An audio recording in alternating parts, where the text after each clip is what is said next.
Hello students, today we are going to start combination of resistance और resistors. Okay आज हम लोग पढ़ने जा रहे हैं कि जो रेसिस्टेंस होता है वो किस तरीके से कंबाइन होता है. ठीक है, जो रेसिस्टेंस होता है उसी को हम लोग रेसिस्टर्स कहते हैं. तो जो रेसिस्टेंस होता है हम इसको टू वेज में कंबाइन कर सकते हैं, यानी the resistance can be combined in two ways, in series, in parallel. यानी जो रेसिस्टेंस होता है हम उसको दो तरीके से कंबाइन कर सकते हैं, एक तो सीरीज़ के फॉर्म में और एक इसको पैरेलल के फॉर्म में. तो सबसे पहले हम लोग देखते हैं कि इसको सीरीज़ के फॉर्म में किस तरीके से कंबाइन कर सकते हैं.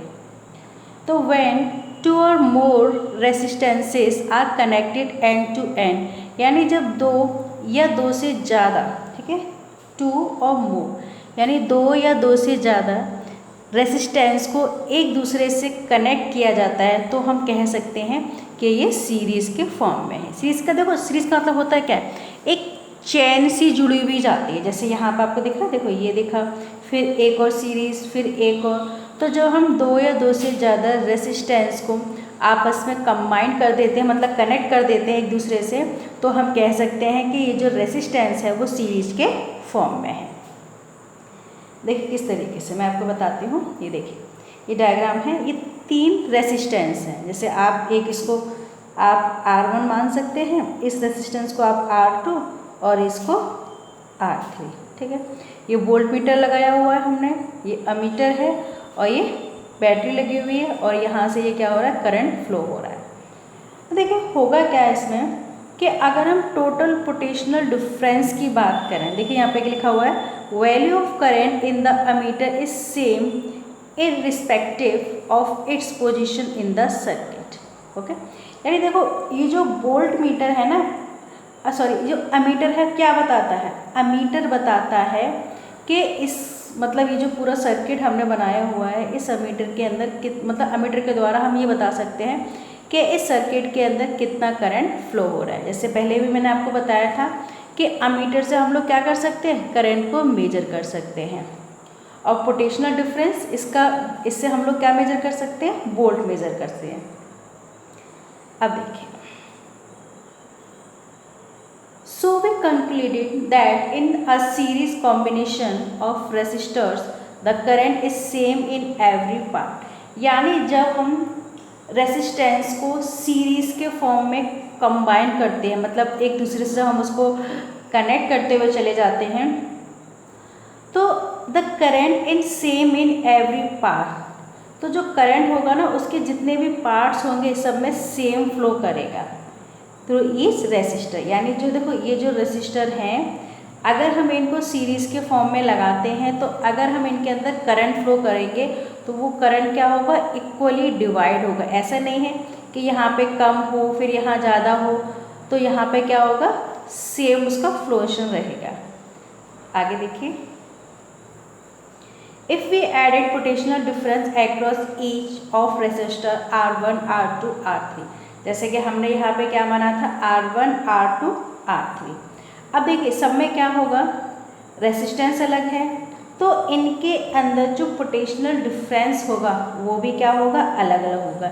लेकिन यहाँ पे आपको एक ये बात ध्यान रखनी है, जब रेसिस्टेंस को हम लोग सीरीज़ के फॉर्म में कनेक्ट करते हैं तो यहाँ पे जो करंट होगा वो इक्वली डिवाइड होगा. मतलब ऐसा नहीं है कि किसी को कम मिल रहा हो किसी को ज़्यादा मिल रहा हो, यहाँ पर करंट कैसा फ्लो होगा, इक्वली. ठीक है, अब देखिए इसको अगर हम ड्राइव करें तो इस तरीके से कर सकते हैं, क्योंकि पोटेंशियल डिफरेंस क्या होगा, अलग अलग होगा. अगर टोटल की बात करें, भाई कितने रेसिस्टेंस है, तीन रेसिस्टेंस है. ठीक है, करंट सब में इक्वली होगा, तो V is equal to V1 plus V2 plus V3 according to Ohm law. मैंने आप लोगों को बताया था कि V इज इक्वल टू क्या होता है, V is equal to IR.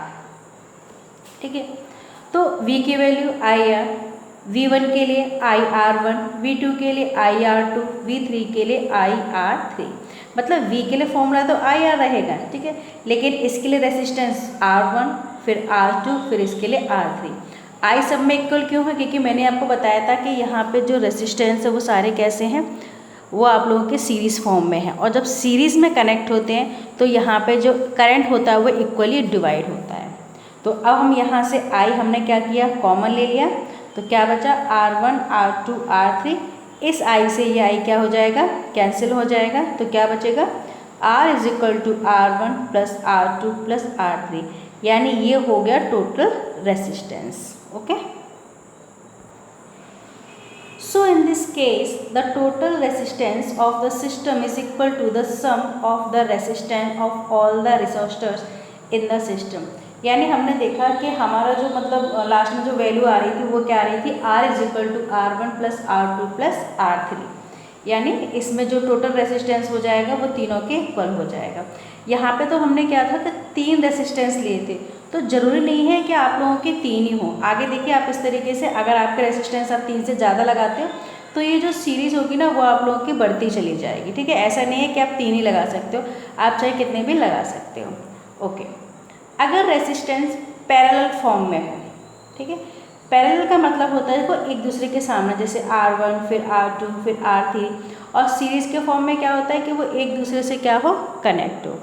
देखिए क्या होता है, when two or more resistance are connected between the same two points they are said to be connected in parallel। यानी जब दो या दो से ज़्यादा रेसिस्टेंस को हम लोग पैरेलल के फॉर्म में जोड़ते हैं तो हम कह सकते हैं कि यहाँ पे जो कनेक्शन किया गया वो कैसा है, पैरेलल फॉर्म में है। देखिए जैसे ये आप लोगों का पूरा सर्किट है, ये पैरेलल फॉर्म में है, R1 R2 R3।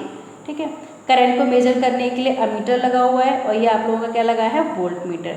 अच्छा, पहले भी मैंने आपको बताया था कि अगर हम वोल्ट मीटर किसी भी सर्किट में कनेक्ट करते हैं तो वो हमेशा पैरेलल फॉर्म में ही होगा। देखो यहाँ भी आप लोगों का पैरेलल फॉर्म में था, और देखिए यहाँ भी आप लोगों का कैसा था, पैरेलल फॉर्म में ही था। तो ये आप लोगों को ध्यान रखना है कि जो वोल्ट मीटर होता है ना, जो सर्किट के अंदर लगाया जाता है, वो हमेशा कैसा होगा, पैरेलल फॉर्म में होगा। अब देखिए जब हमने रेसिस्टेंस को सीरीज़ के फॉर्म में कनेक्ट किया था तो वहाँ पे जो करंट था ना वो कैसा हो रहा था, वो इक्वली डिवाइड हो रहा था। लेकिन ये पैरेलल फॉर्म में होगा तो यहाँ पे जो करंट फ्लो होगा वो डिफरेंट होगा, यानी डिफरेंट रेसिस्टेंस होगा तो उनमें डिफरेंट क्या होगा, करंट फ्लो होगा। ये देखिए I is equal to I1 plus I2 plus I3, लेकिन यहाँ पे जो पोटेंशियल डिफरेंस होगा वो सब में कैसा होगा, सेम होगा। यानी अगर हम किसी सर्किट को पैरेलल में कनेक्ट करते हैं तो उसमें जो करंट होगा वो क्या होगा, डिफरेंट होगा, लेकिन पोटेंशियल डिफरेंस आपकी कैसी होगी, इक्वली होगी। ठीक है, तो ये देखो I की वैल्यू हमने किससे निकाली थी, इसी फॉर्मूले से निकाली है। V इज इक्वल टू क्या था आप लोगों का, IR था। ओके, क्या था यहाँ पे, V is equal to IR। इसको आप ऐसे भी लिख सकते हो या फिर आप ऐसे लिख सकते हो I is equal to VR। ठीक है, तो देखो I की जगह आप ये भी लिख सकते हो। अगर I की वैल्यू आप यहाँ से ऐसे निकालोगे तो R क्या हो जाएगा, R आप लोगों का अपॉन में इस वाले फॉर्मूले से निकालोगे तो क्या हो जाएगा, तो हो जाएगा आप लोगों का ये R है इंटू में इधर आके डिवाइड में चला जाएगा, तो हो जाएगा आप लोगों का I is equal to V upon R। क्योंकि आपको ओम्स लॉ बताया था, क्या था कि जो I होता है ना, मतलब जो करंट होता है वो पोटेंशियल के क्या होता है, प्रोपोर्शनल होता है, यानी पूरी तरीके से वो इस पर डिपेंड होता है। तो यहाँ पे क्या है, डिफरेंस सब में सेम है, तो अगर हम कॉमन लेंगे तो V से V क्या हो जाएगा, कैंसिल आउट हो जाएगा, और क्या बचेगा, 1 upon R is equal to 1 upon R1 R2 और R3। So in this case the reciprocal of total resistance of the system is equal to the same of reciprocal of the resistance of resistors। ठीक है, इसका मतलब ये है कि यहाँ पे जो टोटल रेसिस्टेंस होता है वो किसके होगा, सम ऑफ रेसिप्रोकल के। देखिए अच्छा, यहाँ पे हमने 3 ऐड किए, अगर हमारे 3 से ज़्यादा हो तो इस तरीके से आपकी सीरीज़ बढ़ती जाएगी, उसमें कोई प्रॉब्लम नहीं है। अब देखिए नोट में एक पॉइंट देखिए, when number of resistor are connected in parallel then their combined resistance is less than smallest individual resistance. यानी देखिए जब हम रेसिस्टर आर कनेक्टेड, जब हम रेसिस्टर को कनेक्टेड करते हैं किसके फॉर्म में, पैरेलल में, यानी जब हम रेसिस्टर को पैरेलल में कनेक्ट करते हैं, देन देयर कंबाइंड रेसिस्टेंस, तो इनका जो टोटल रेसिस्टेंस होगा is less then the smallest individual resistance, तो वो जो छोटा मतलब कम वाला जो रेसिस्टेंस होगा उससे कम होगा। तो while in series combination equivalent resistance is always greater than any individually resistance, यानी जब हम सीरीज के फॉर्म में उसको कनेक्ट करते हैं तो वो इक्वली होता है। तो ये आपको ध्यान रखना है, ठीक है। पहले ही मैंने आपको बताया था कि अगर हम सर्किट को पैरेलल के फॉर्म में हम उसको कनेक्ट करते हैं तो वहाँ पे करंट क्या होती है, डिफरेंट डिफरेंट डिवाइड होती है। अगर सीरीज़ के फॉर्म में हम उसको कनेक्ट करते हैं तो वहाँ पे करंट इक्वली डिवाइड होती है। अब हम लोग बात करते हैं एडवांटेज की। अच्छा, एडवांटेज का मतलब हम पैरेलल के एडवांटेज देखेंगे, मतलब दोनों की क्या मतलब जो अगर हम लोग सीरीज़ में कनेक्ट करते हैं या पैरेलल में कनेक्ट करते हैं तो क्या हमारे एडवांटेज हैं और क्या हमारे डिसएडवांटेज है, दोनों हम लोग देखेंगे। देखिए, अच्छा पहली बार मैं आपको बता दूं कि चलिए वो बाद में बताऊंगी, पहले ये देखते हैं। इन सीरीज़ कनेक्शन, यानी अगर हम लोग सीरीज़ कनेक्शन करते हैं तो ऑल डिवाइसेस आर ऑन और ऑल आर ऑफ, यानी एक साथ वो क्या हो जाएंगी, ऑन होंगी और एक साथ ही ऑफ होंगी। सपोज करिए कि आपके घर में 10 बल्ब लगे हुए हैं, ठीक है, कितने लगे हुए हैं, 10 बल्ब। तो अगर आपका जो कनेक्शन है वो सीरीज में है तो क्या होगा, एक बार अगर आप लोग ऑन करोगे ना तो एक साथ 10 के 10 बल्ब आपके घर में लगे हुए हैं वो क्या होंगे, ग्लो करेंगे, और एक साथ वो क्या हो जाएंगे, तो एक स्विच क्लिक करने पर वो क्या हो जाएंगे, ऑफ हो जाएंगे। यानी सीरीज कनेक्शन में क्या होता है, एक बार आप किसी स्विच को ऑफ करो तो वो एक साथ बंद होंगे और ऑन करो तो एक साथ क्या हो जाएंगे, वो चालू हो जाएंगे। लेकिन पैरेलल कनेक्शन में ऐसा नहीं होता, जिसकी आपको ज़रूरत है, ठीक है, सेलेक्टिवली, मतलब सेलेक्टिव का मतलब अगर आपको रूम में अंदर पंखा चलाना है तो आप पंखा ही चलाओगे, उसके साथ लाइट नहीं चलेगी। लेकिन सीरीज़ में क्या होगा, एक रूम में फ़ैन भी लगा हुआ है, लाइट भी लगी हुई है, तो आप ऑन करोगे ना तो लाइट भी चलेगी और पंखा भी चलेगा। लेकिन पैरेलल में ऐसा नहीं होता, अगर आपको एसी चलाना है तो एसी ही चलेगा, पंखा नहीं चलेगा, ठीक है। तो हम पैरेलल को क्या कर सकते हैं, सेलेक्टिवली हम उसको स्विच ऑन या फिर ऑफ कर सकते हैं। Second, in series connection if one device fails, देखो सीरीज कनेक्शन में क्या हो, अगर कोई भी एक डिवाइस फेल हो गई तो क्या होगा, बाकी सारी डिवाइस भी क्या हो जाएंगी, फेल हो जाती हैं। लेकिन पैरेलल में ऐसा नहीं होता, अगर कोई एक डिवाइस फेल हो गई तो बाकी सारी क्या होती है, काम करने लगती है।